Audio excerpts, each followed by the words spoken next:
Dua Banta Karina, ketemu lagi dengan kami. Hari ini saya kembali berbincang-bincang dengan anak saya. Siapa namanya? Ari Tokona Brutu. Yang lengkap Ari, jangan disingkat-singkat. Ari Tokona Brutu. Iya, anak saya ini sekarang ini sedang menempuh pendidikan sebagai mahasiswa. Jadi mengingat video sebelumnya kamus majemuk, kata majemuk atau kamus frasa, dia mau bertanya beberapa hal tentang kamus kata majemuk. Silakan, Ari. Ya Pak, aku mau nanya, ini ada kata-kata tampuk pusuh dan belgah pusuh, itu apa artinya Pak? Tampuk pusuh dan belgah pusuh. Jadi tampuk pusuh berarti pusuh itu artinya jantung, ya. Jadi tampuk pusuh itu sebenarnya arti kata lainnya adalah kesayangan. Biasanya seorang orang tua menyatakan, ia mau tampuk pusuhku, dialah kesayanganku. Atau bisa juga karena dia baik sehingga dia lebih disayangi oleh orang tuanya. Itu arti tampuk pusuh. Tampuk pusuh itu adalah kesayangan karena dia baik, karena dia sopan, beretika, moral baik. Itu tampuk, artinya anak tampuk pusuh. Kemudian kebalikannya belgah pusuh. Belgah pusuh itu dikatakan kepada seseorang yang pemarah, suka marah.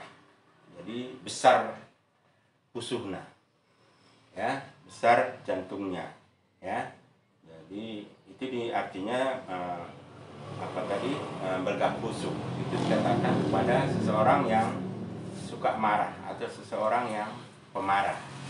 Itu kira-kira arti sederhananya tampuk pusuh dan belgah pusuh. Jadi itu arti tampuk pusuh sama belgah pusuh? Iya, betul. Ya. Kalau pagidaro Pak, gimana artinya? Oh, pagidaro itu artinya pahit darah.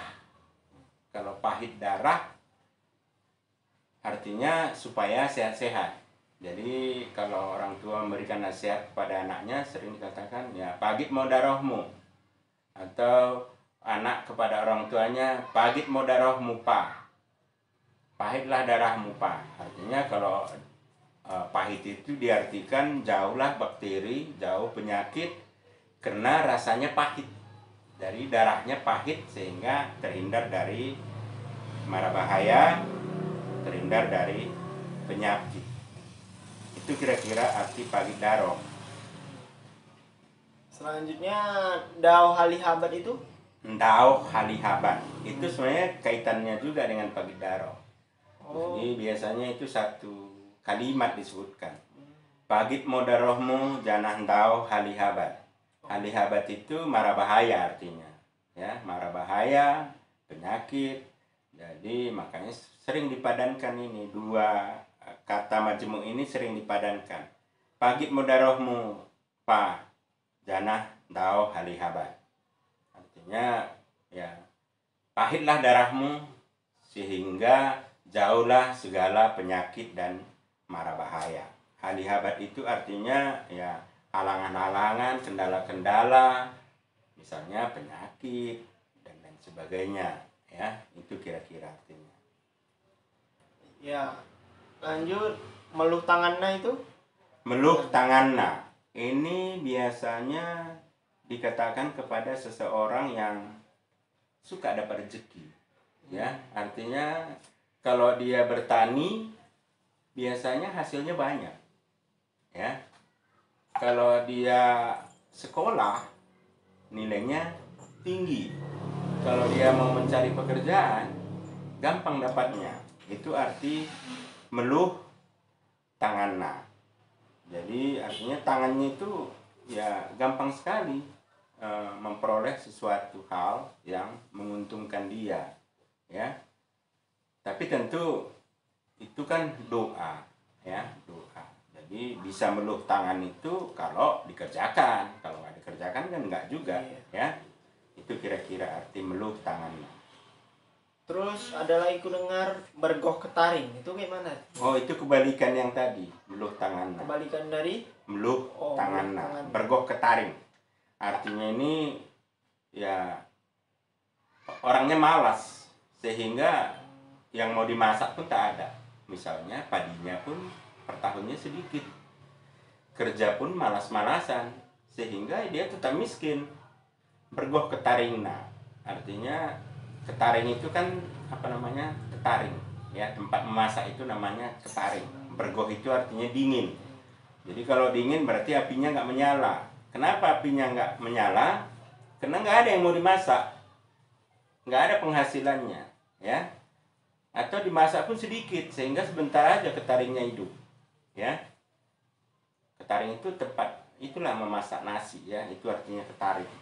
Jadi ini nggak bagus ini. Jadi ulang bergoh ketaring, artinya ya jangan sampai kita untuk makan aja pun susah, ya. Itu artinya. Oke. Kalau dates para itu gimana, Pak? Dates para itu dulu di kampung Kiteri ada namanya musim penceklik. Jadi kalau dates para ya artinya panen masih lama. Sementara persediaan sudah menipis. Jadi dates parana. Misalnya bisa juga lah dikatakan sekarang ini bulan tua lah. Bulan tua. Misalnya hari minta duit sama bapak, dates para hari, artinya belum gajian, karena udah akhir bulan. Itu kalau dalam situasi sekarang. Tapi dulu ada. Setelah menanam, menjelang menanam itu biasanya dates para, karena hasil panen sebelumnya sudah menipis, sudah habis. Jadi dikatakan pada istilah itu dengan dates para, artinya musim penceklik, ya. Kekurangan gitulah, ya, kira-kira. Selanjutnya pukung ceput, Pak.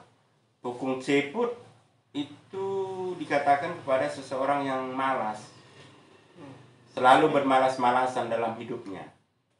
Misalnya dalam kondisi sekarang, dia masih sekolah atau kuliah, mau cepat-cepat aja tamat, padahal mana bisa tamat kalau bermalas-malasan. Seorang anak sekolah harus ada rajin belajar, ngerjakan PR, ikut ujian, ikut semester. Dia bisa menjadi sarjana harus meja hijau, ya. Jadi kalau di pukung ceput itu susah untuk mencapainya. Itu kalau dalam kondisi sekarang. Di kampung pun itu sering dikatakan kepada seseorang yang malas. Misalnya laki-laki yang kerjaannya hanya di kedai kopi aja, atau melala aja, atau memancing aja tiap hari. Padahal memancing itu tidak menjadi pekerjaan utama dia. Pekerjaan utama dia sebenarnya kan ke ladang, ke sawah, atau berkebun. Aturannya alokasi waktu dia harus lebih banyak ke ladang. Sama seperti pelajar tadi.